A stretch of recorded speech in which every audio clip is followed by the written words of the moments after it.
Okay, APRS cat 2024 పేపర్లో 31st question చూడండి. Yes the stag is free. ఇది మనకి ఇచ్చినటువంటి ఒక సెంటెన్స్. అవును స్టాగ్ అనేది ఉచితము అని చెప్పి చెప్తున్నారు.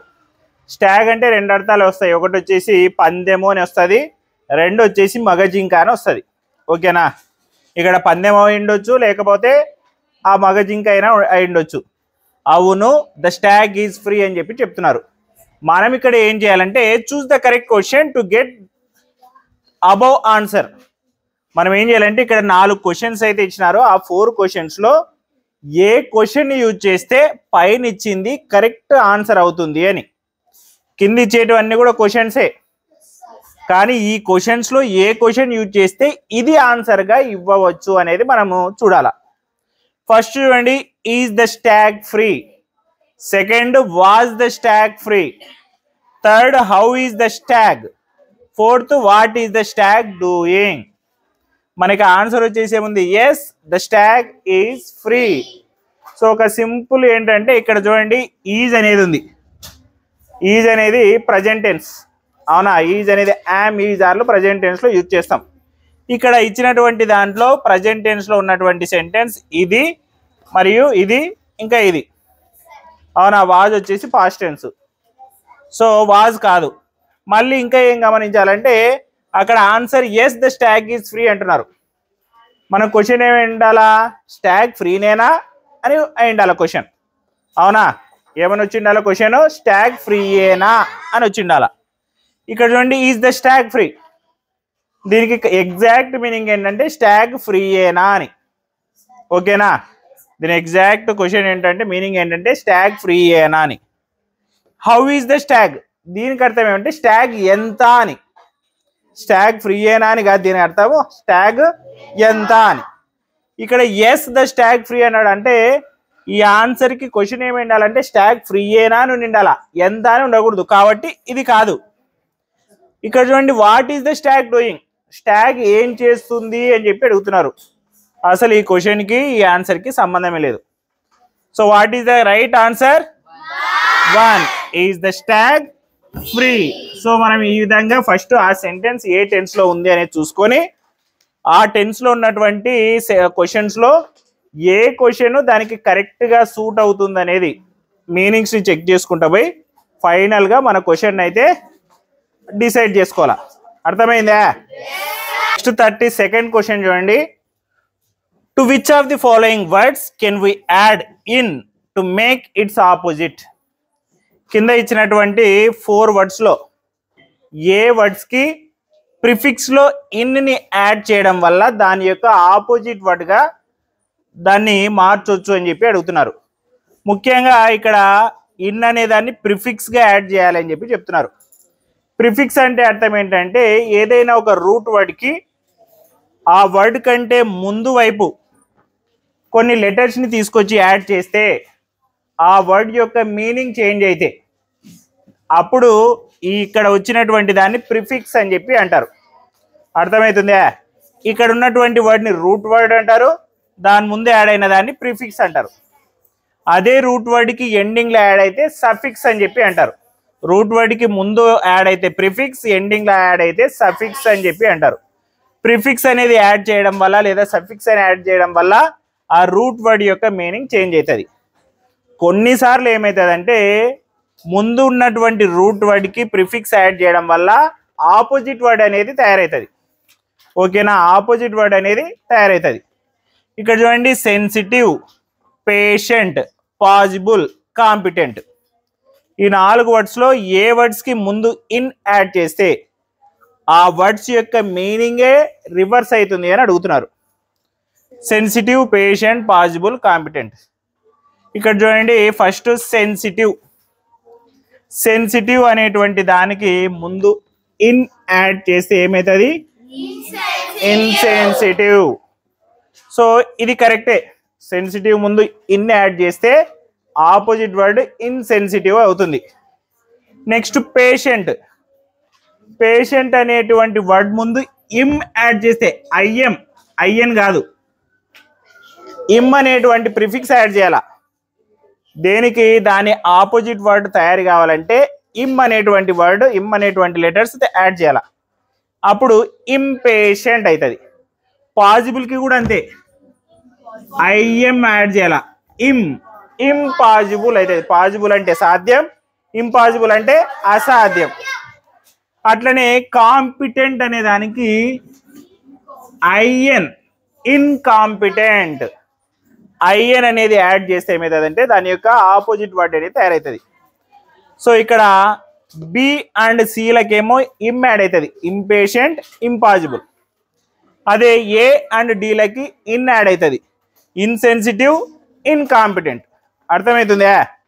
ప్రిఫిక్స్ అంటే అర్థం ఏంటంటే ఒక రూట్ వర్డ్కి ముందర కొన్ని లెటర్స్ తీసుకొచ్చి యాడ్ చేసి ఆ రూట్ వర్డ్ యొక్క మీనింగ్ని చేంజ్ చేసేదే ప్రిఫిక్స్.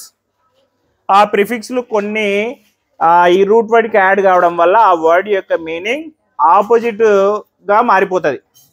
సో ఇక్కడ ఇన్సెన్సిటివ్, ఇన్కాంపిటెంట్ అనేటివి మన ఆన్సర్స్. మరి ఏది correct choice?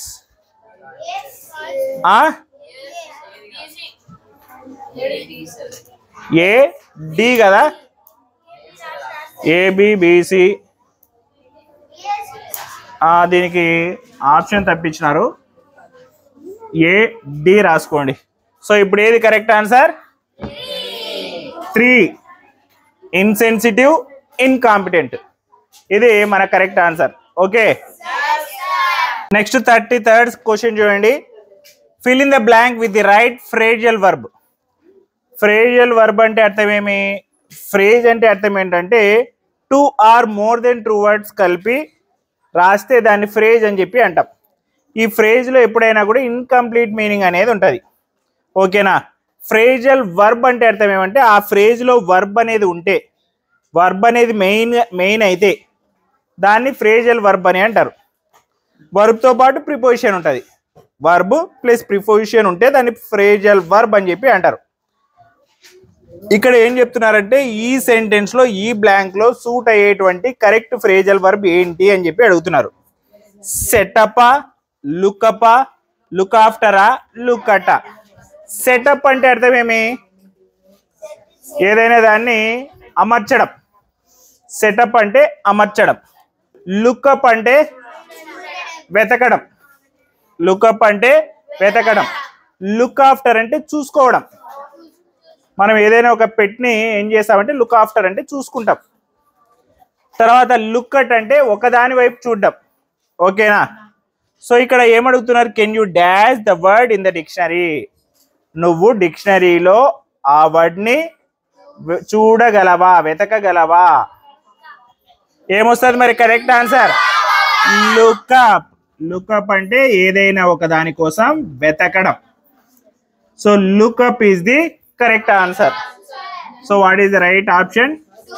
2 is the right option.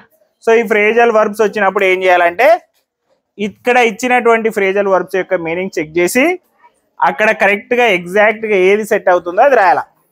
Okay okay, next 34th question చూడండి. India's highest gallantry award is dash. ముందుగా మనకి ఇక్కడ తెలుసుకోవాల్సినటువంటి వర్డ్ వచ్చేసి గ్యాలంటరీ.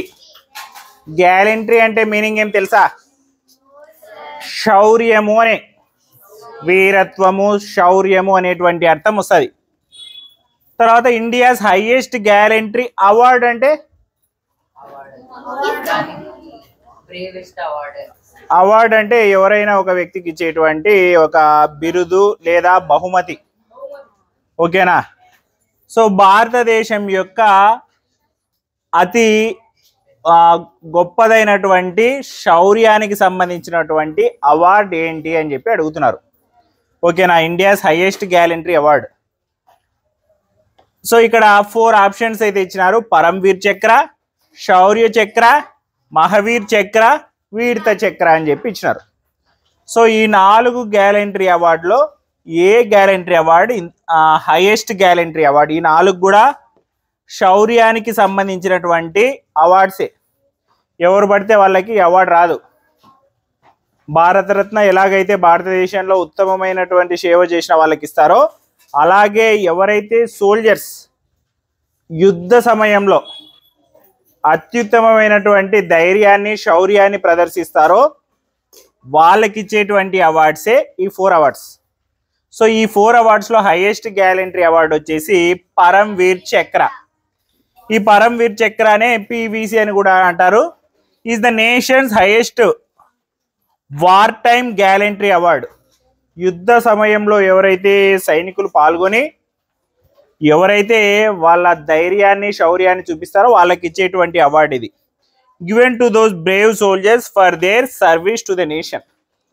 వాళ్ళు దేశానికి అందించినటువంటి సేవకి ఆ యుద్ధ సమయంలో వాళ్ళు చూపించినటువంటి శౌర్యానికి ఇచ్చేటువంటి అవార్డే పరమ్వీర్ చక్ర. ఇంతవరకు పరమ్వీర్ చక్ర అనేటువంటి అవార్డు 21 మందికి మాత్రమే వచ్చింది.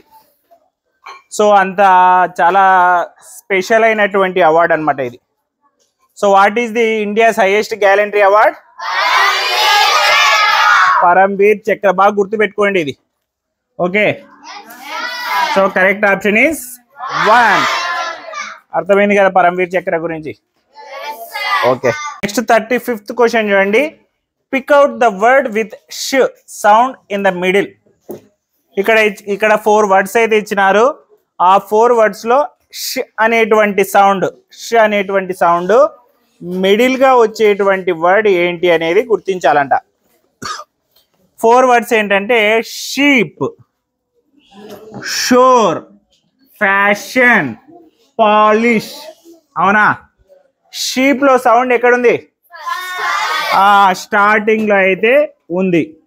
షోర్ లో స్టార్టింగ్ లో అయితే ఉంది. ఫ్యాషన్ మిడిల్ లో అయితే ఉంది. పాలిష్ ఎండింగ్ లో అయితే ఉంది. సో ఇట్లా ఇదనే కాదు, చాలా సౌండ్స్ అనేవి ఉంటాయి ఇంగ్లీష్లో. ఇంగ్లీష్ అనేది మనం మాట్లాడేటువంటి ఏ లాంగ్వేజ్ అయినా సౌండ్స్తో కూడుకునేది కదా. ఆ సౌండ్స్ని గురించి చెప్పేదే ఈ క్వశ్చన్ అనమాట.